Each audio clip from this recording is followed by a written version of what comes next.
네, 멀리 설악산에 아름다운 봉우리가 보입니다.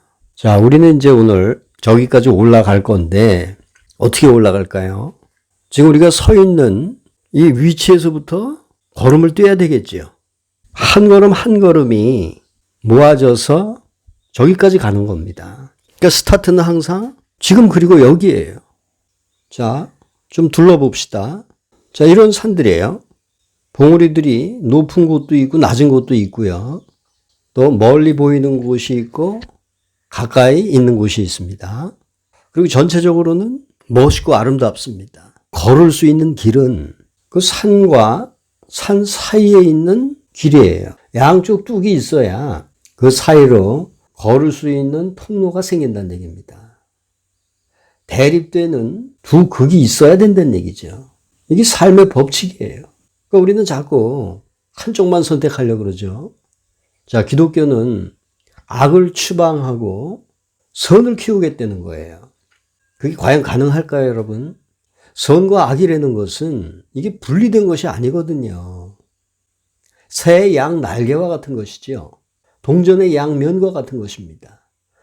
자, 새의 양 날개 중에 하나를 분리시키면은 그 새는 날 수 없습니다. 동전의 한 면을 분리시킬 수 있겠습니까? 자, 기독교가 실패할 수밖에 없는 것은 선을 키우고 악을 추방하자고 하는 그 발상 자체예요. 시작부터 이미 실패한 겁니다. 우리가 걷고 있는 길은 산과 산 사이, 서로 대립되는 두 언덕 사이를 걷고 있다는 얘기입니다. 자, 지금 케이블카 선이 보이고 있죠. 자, 우리는 지금 케이블카가 있는 곳을 향해서 가고 있어요. 전체적인 모양을 한번 감상하면서 가고 있습니다. 이 다듬어지지 않는 이 야생의 돌멩이들이 아름다움으로 다가옵니다. 그러니까 자꾸 꾸며지고 경작되고 교육되고 학습되어진 그러한 관념 안에서는 이러한 아름다움을 찾을 수가 없는 거죠. 우리는 지도에도 없는 미지의 꽃을 탐험할 수 있는 용기가 있어야 돼요. 그것이 진리를 찾는 자의 자세입니다. 자, 그러한 절실함과 갈증과 열정, 이런 것들이 선행되기 전에는 자기 내면에 무엇이 있는지 알 수가 없어요. 쉬운 것을 선택하다 보면은 사기꾼들에게 잡혀서 자신의 영혼이 불구가 되는 결과가 될 것입니다.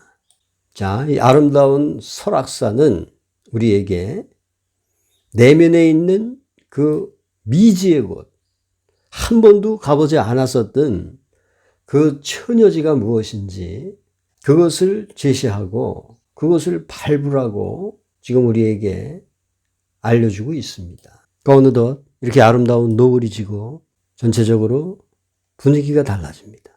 이제 바깥에서 우리는 이런 걸 찾았어요. 그러면은 이와 같은 미지의 꽃을 자기 안에서 찾아야 되겠죠. 그러려면 눈을 감아야 됩니다. 자, 바깥에 있는 건 충분히 봤어요. 그럼 자기 내면에 있는 그 산을 찾아야 될 겁니다. 내면의 정상에 오르기 위해서는 일단 눈을 감고 또 양 눈동자를 손으로 지그시 한번 눌러보세요. 그러면은 미간에 빛이 모일 겁니다. 누르면은 그 빛이 바깥으로 나올 수밖에 없거든요. 눌렀다, 띄었다. 계속 누르고 있으면 눈이 아파요. 눌렀다, 띄었다. 눌렀다, 띄었다를 반복해 보세요. 마치 호흡을 반복했듯이. 그러니까 에너지가 단전해서 가슴과 목까지 올라오신 분들은 이 방법을 통해서 이 제3의 눈을 가동시킬 수가 있을 겁니다. 눈동자를 오른손으로 지그시 눌렀다가 참을 수 있을 때까지 참아보세요. 그럼 빛이 미간에 모이기 시작할 겁니다. 붉은 계통의 빛이 모일 겁니다. 그러다가 눈동자가 아파지면 그걸 띄세요. 눈을 감은 상태에서 하는 겁니다. 그리고 조금 기다려 보세요. 그러면은 영화관에 들어가서 사방을 분간할 수 없다가 서서히 인식이 되는 것처럼 처음에 붉고 혼탁한 빛 덩어리가 이제 투명해지기 시작하면서 서서히 엷어질 겁니다. 그 눌렀다 떼었다를 계속 반복해 보세요. 그러다 보면은 이 미간에서 황홀한 빛이 폭발하는 체험을 하게 될 겁니다.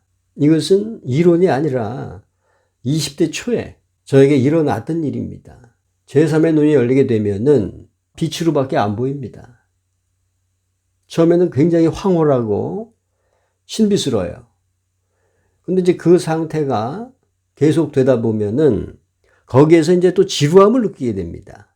아, 이것이 최고의 경지인 줄 알았는데 그게 아니구나. 이거보다 더 높은 경지가 있겠다. 그리고 그 황홀경은 이제 그러한 의식과 더불어 서서히 사라지게 돼 있어요. 황홀경이라는 것은 터널과 같은 것입니다. 터널은 시작 지점과 끝 지점이 있잖아요. 터널은 반드시 끝이 있습니다. 황홀경이라고 하는 그 터널 역시 끝이 있어요. 그래서 황홀경이 끝나게 되면은 백회가 활동을 하기 시작하는 겁니다. 미간에서 백회로 에너지가 더 상승을 하는 거예요. 자, 우리 물이 끓어서 99도가 됐다고 칩시다. 그래도 그건 아직 물이에요. 뜨거운 물이죠. 펄펄 끓는 물입니다. 상태 변화는 아직 일어나지 않았어요. 그러다가 그 물이 100도가 되는 순간 액체에서 기체로 상태가 변화하잖아요. 우리의 에너지도 마찬가지입니다. 안으로 보존되었던 에너지가 처음에는 액체 상태죠. 우리의 정액이 그게 액체 상태입니다. 그게 중력의 영향을 받고 바깥으로 흘러나가는 것을 우리는 사정이라고 하죠. 그것이 안으로 보존이 되면은 그렇다고 억지로 참거나 금욕하라는 얘기가 아닙니다. 정상적인 성생활을 통해서 그것을 깊이 있게 느끼다 보면은 그 액체는 더 이상 액체로만 머물지 않고 서서히 끓기 시작한다는 얘기입니다. 불은 위로 흐릅니다. 마찬가지로 아래로 흘렀던 그 정액은 이제 위로 흐르기 시작하는 거예요. 그래서 그것이 가슴으로 변화하고 목으로 변화하고 또 미간을 거쳐서 정수리에서 터져 나오는 겁니다. 그게 각성이에요. 이 생에서 우리가 얻어야 될 최고의 가치인 것입니다. 전 항상 우리를 강조하고 싶어요. 왜냐면은 한 사람의 깨어남이 그 하나의 깨어남이 아닙니다. 하나가 깨어나는 순간 그 자는 영향력을 행사하게 돼 있어요. 자, 우리가 한 송이의 꽃이 피면은 그것으로 끝나는 게 아니지요. 연이어서 많은 꽃들이 피어나지 않습니까? 그렇기 때문에 의식이 개화한 그 하나의 현상은 또 다른 개화에 분명히 영향을 미치는 겁니다. 그래서 저에게 댓글을 열심히 달아주시고 응원해 주시는 분들이 다 개화가 되고 있는 분들이에요. 그러니까 여러분들 뒤에는 백만대군이 있다는 것을 항상 인식하시고 자신의 말, 행동 하나하나가 얼마나 큰 역할을 하고 있는지에 대한 사명감과 그 책임감 이런 것을 가지고서 임해야 할 것입니다. 자, 이렇게 해서 케이블카 타는 곳까지 갔어요. 그래서 표를 샀습니다. 그리고 주변에 있는 시설물들을 둘러봅니다. 자, 이렇게 생겼어요.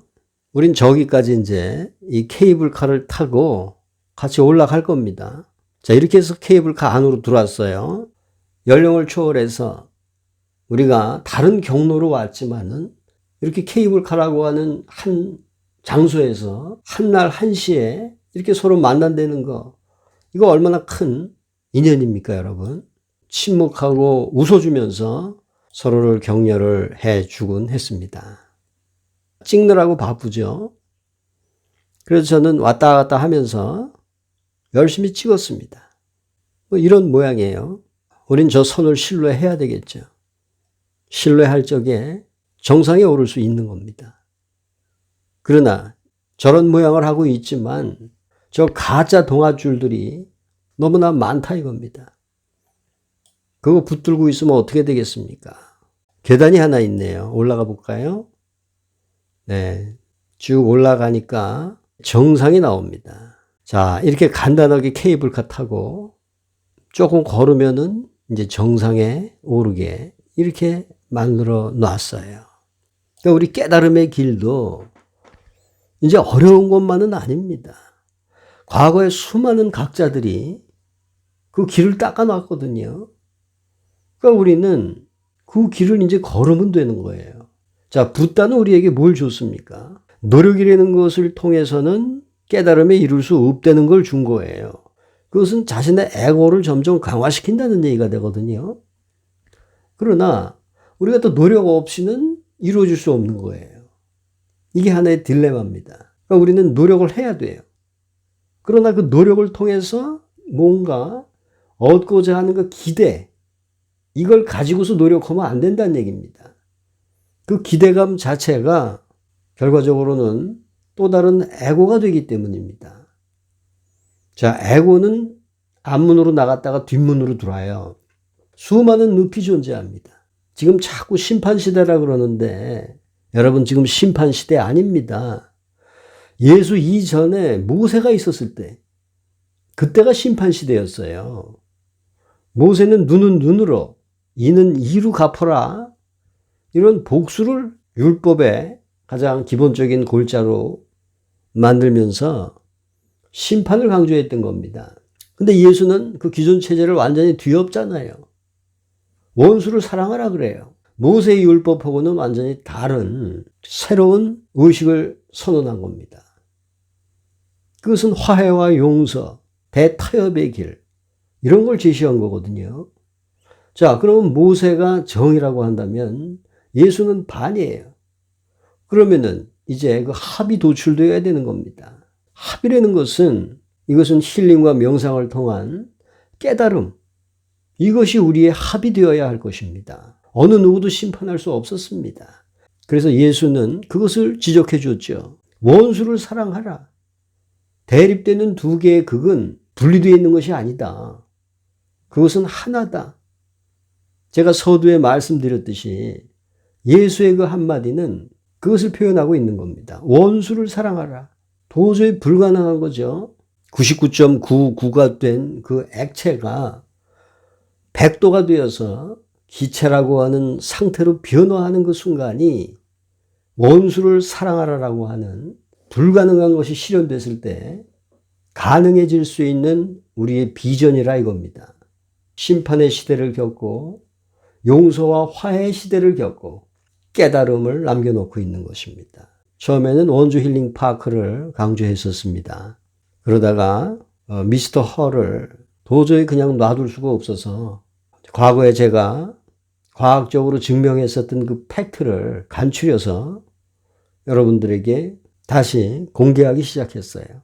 그것이 이제 팩트라고 하는 장르에 포함이 되어 있습니다.